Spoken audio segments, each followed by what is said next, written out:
Are you struggling with your baby's sleep? You're not alone. Many parents unknowingly make mistakes that sabotage their little one's sleep. If your baby wakes up too often, takes short naps, or refuses to sleep, small changes can make a huge difference. We're diving into the 5 most common sleep mistakes parents make and how to fix them so you can finally get that precious sleep you and your little one need. Think of your baby's sleep like a puzzle. Sometimes all it takes is adjusting a few pieces to see the bigger picture. Watch until the end for a simple trick that can help your baby sleep through the night. The first mistake I see parents making all the time is keeping their baby's room too bright. Babies aren't born with a fear of the dark that develops later. They are born with a natural sensitivity to light. Light signals daytime to their tiny brains, which is when they're supposed to be awake and alert. Darkness signals nighttime and triggers the release of melatonin, a hormone that helps our bodies relax and drift off to sleep. When a baby's room is too bright, it disrupts their melatonin production and makes it harder for them to fall asleep and stay asleep. Create a cave-like environment for your baby's sleep with blackout curtains and dimming the lights before bedtime.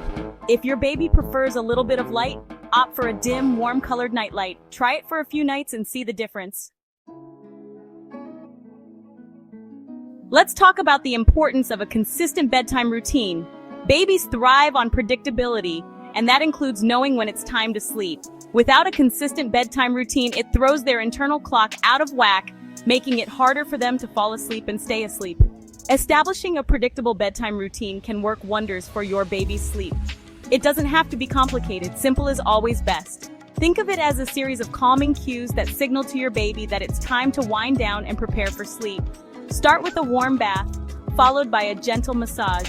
Then, dim the lights, put on some calming music or white noise, and snuggle up for a story. Consistency is key. Stick to the same routine every night, even on weekends. Mistake number 3, don't feed your baby to sleep.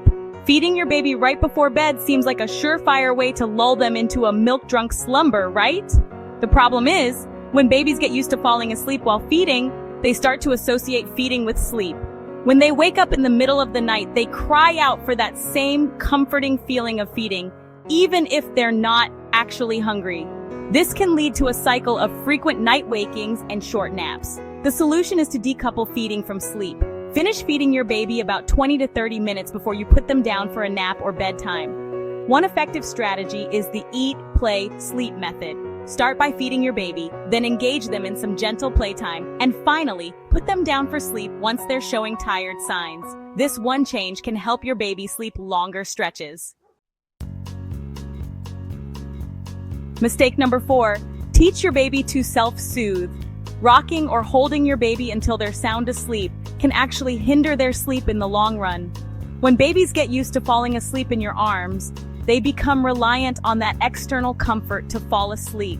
The key to breaking this cycle is to teach your baby to self-soothe. This doesn't mean leaving your baby to cry it out alone. It means giving them the opportunity to learn how to fall asleep and put themselves back to sleep without relying on you.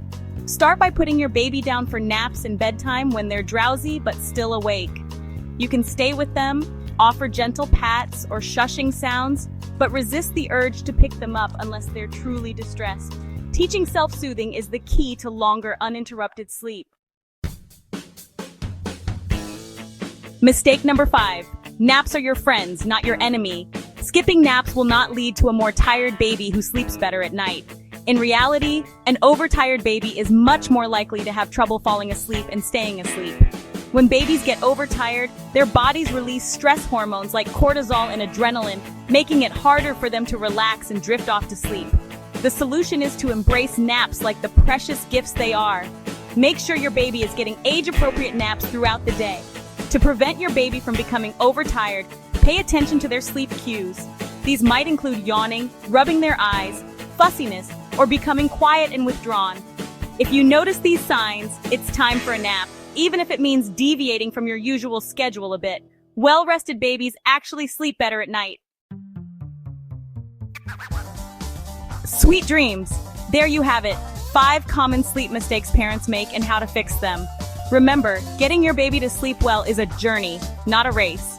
It takes time, patience, and a lot of trial and error to find what works best for your little one. Now that you know these 5 mistakes, you can start fixing them tonight. Which one surprised you the most? Tell me in the comments.